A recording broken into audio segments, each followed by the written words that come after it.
Muy buenas tardes, licenciada Lardizábal. Somos el grupo Natalia Martini y estaremos compartiendo en esta exposición sobre la comunicación corporativa en los distintos ámbitos público y privado.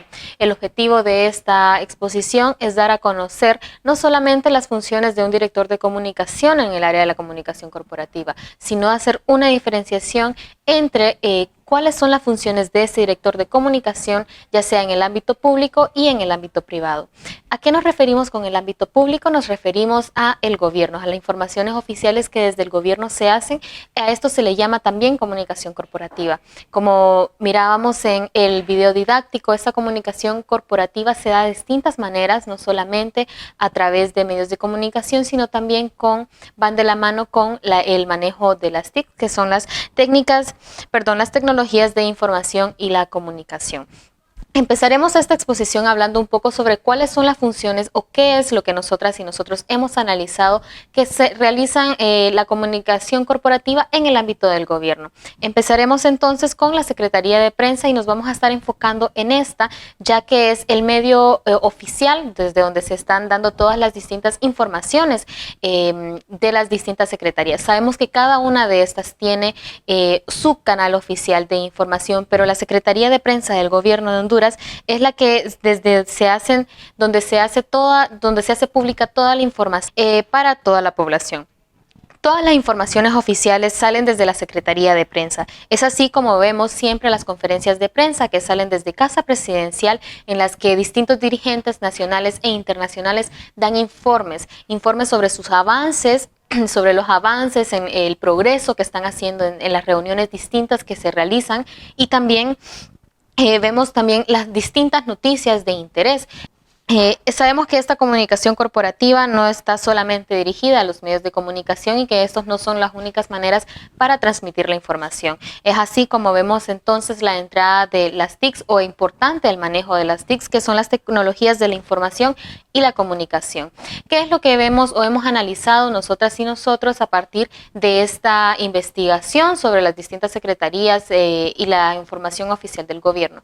En primer lugar, todas y cada una tienen una línea gráfica igual, es decir, que con eso nos dan a entender que es información oficial de este gobierno. Y vemos cómo han utilizado de manera correcta las distintas redes sociales. Tiene todas las secretarías, la Secretaría de Prensa tiene oficialmente una cuenta en Twitter, Instagram y Facebook, y a partir de ahí también se dan las distintas informaciones, ya sea las reuniones de la presidenta, ya sean los comunicados de prensa, y también distintas acciones que se realizan en las distintas instancias del gobierno. Vemos también cómo los distintos bancos nacionales también han adoptado esta misma línea gráfica del gobierno actual, y también así se diferencian las informaciones oficiales y las no oficiales de este gobierno.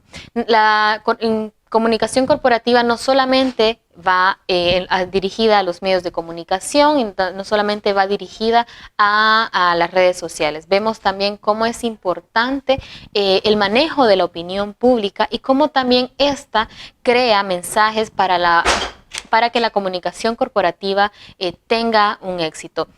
Como vamos a ver más adelante, en las distintas funciones del comunicador corporativo, del director de comunicación, está el tener un manejo de todo lo que se está dando, todas las discusiones que se dan en el ámbito público, y es así como nosotras también vemos en esta Secretaría de Prensa, que es la que estamos tomando como ejemplo, los distintos temas de interés que están pasando en el mundo, las distintas noticias nacionales e internacionales también se manejan desde esta, y cuando es importante y relevante y es necesario también tener una opinión desde el gobierno, también se hacen estos comunicados públicos. Lo vimos en el más reciente comunicado sobre la situación de los migrantes, y vemos cómo también la actualidad es parte también de esta comunicación.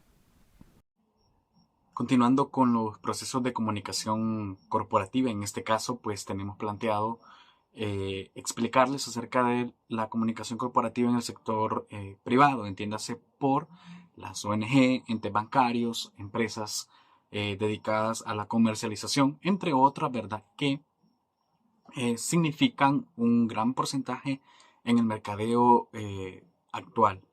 Recordemos que los procesos de globalización en el mundo pues han surgido a través de la modernización y la síntesis en la digitalización de la comunicación. Es decir, la facilitación de los procesos de la misma a través de la digitalización. ¿Cómo es que el sector privado, a través de su comunicación corporativa, llega hasta donde tiene que llegar? En este caso, hasta el cliente, si es una organización o empresa que se dedica al comercio, al mercadeo, qué proceso es el que va a poder definir la manera en cómo llegar a los clientes, a través de qué, cuál es la estrategia. Entonces hay muchas preguntas importantes a las que debemos de responder. ¿Por qué es importante la comunicación corporativa? Primero definimos la estrategia, cuál va a ser nuestra planeación para poder identificar cómo, de qué forma podemos llegar a ese cliente, de qué manera podemos entregarle un producto más eficaz a través de nuestra comunicación corporativa. ¿Cuáles son los métodos o las herramientas que nosotros vamos a basarnos o a utilizar para poder llegar a ellos? Las herramientas pueden ser desde banners, desde correos electrónicos, entre otras cosas que facilitan hoy en día todo este tipo de comunicación. Existen diferentes maneras. Recuerden que a nivel externo se basa en la gestión de la comunicación de la entidad hacia la sociedad. A través de la gestión de esta comunicación se intenta transmitir la imagen, visión, principios, los valores que queremos transmitir como entidad privada hacia el sector de la sociedad en general. ¿Cuáles son esos procesos? Pues identificamos muchos en el ámbito del mercadeo. Podemos identificar muchos procesos de comunicación corporativa. Ahora vamos a hablar acerca de las funciones del DIRCOM en el sector público. Primero tenemos que una de sus funciones es conocer a fondo la estructura empresarial, asesorar diferentes áreas de la empresa, administrar recursos, promover la colaboración, establecer alianzas estratégicas, involucrar a los empleados, generar nuevas campañas y por último evaluar los resultados. Entre tanto, las actividades destacadas de relacionador público en el sector privado y público se basan en elaborar un plan de comunicación de su organización, redactar comunicados de prensa, organizar eventos, realizar estudios de mercadeo, administrar contactos y relaciones entre las empresas, la producción de contenidos, saber administrar las crisis de una mejor manera y por último lidiar de forma racional y estratégica las opiniones y críticas acerca de la empresa. El DIRCON es catalogado dentro de la empresa como el principal vocero, pero muchos se preguntan cuál es su función, aparte de ser la persona encargada de diseñar el plan estratégico de comunicaciones, así como cuidar la imagen corporativa de la empresa. También desarrolla otras tareas. La comunicación dentro de esta área es la encargada de la elaboración y dirección de las políticas comunicacionales dentro de la empresa, así como fomentar las buenas relaciones con las que la organización debe de relacionarse de forma horizontal. Esta parte incluye la colaboración con otros departamentos, como ser el de recursos humanos. La imagen corporativa dentro de este campo es embajador de la marca, o sea, es decir, que cualquier stakeholders debe de traducir confianza entre los públicos de la empresa. El objetivo es traducir los propósitos en la visión, misión y valores de la entidad. La reputación corporativa. En la reputación corporativa, el DIRCON es el principal responsable de salvaguardar la reputación de la empresa. Por lo tanto, tiene que hacer énfasis en los riesgos, en las métricas y en la aplicación de los modelos de gestión. En tiempos de crisis, esta es una de las funciones más importantes. En los asuntos corporativos, dentro de los asuntos corporativos, el DIRCON debe de estar pendiente en los cambios políticos, sociales o culturales dentro de la empresa, con el objetivo de no solo mantener las relaciones con los directivos, sino también con toda aquella persona externa a la empresa, tanto directa como indirecta. La sostenibilidad. El entorno debe ser fundamental y debe de preocupar a las empresas, y lo debe de incluir en sus políticas comunicacionales. El DIRCON debe de proponer iniciativas sociales vinculadas a la comunidad, que ayuden a la empresa a generar necesidades del presente. Las funciones del DIRCON se han ido consolidando con el paso de los años.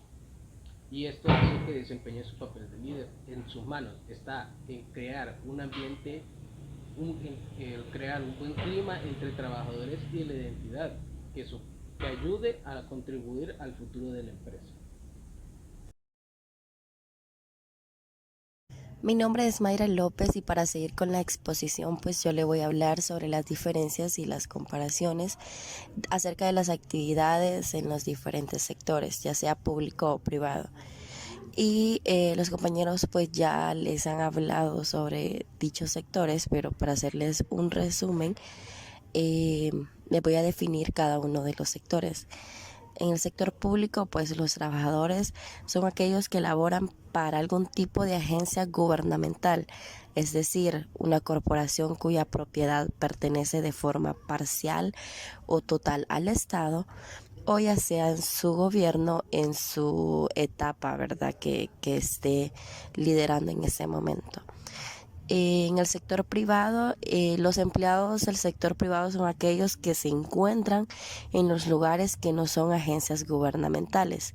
Estas pueden incluir tanto propietarios de negocios individuales como la micro, la mediana y las grandes empresas.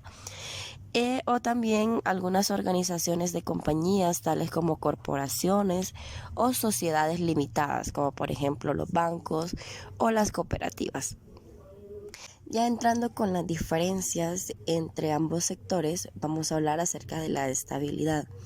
Respecto a la estabilidad, pues las empresas privadas manejan mucha más estabilidad porque permanecen grandes periodos en los cargos de poder, ¿verdad? Las personas que están a mando de cada una de ellas, por lo cual es probable que su permanencia en el trabajo no dependa del cambio de la administración. Caso contrario en el sector público, porque en el sector público pues los empleados corren el riesgo de ser removidos de su cargo cuando el jefe del sector cambia, por ende no es un trabajo del todo estable y en ocasiones pues son por tiempo limitado.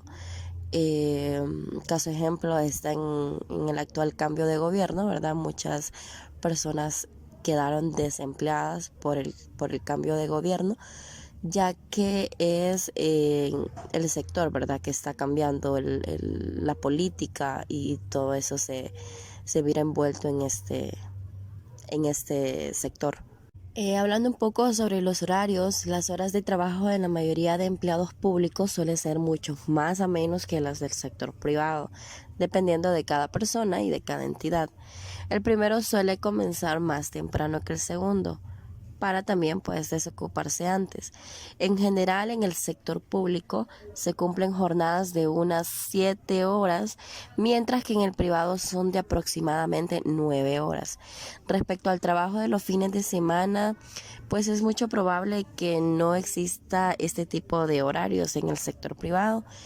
Y sabemos que en el sector público la mayoría de personas pues descansan sábado y domingo. Entonces, dependiendo del tipo de cargo que tengan y en qué empresa estén laborando.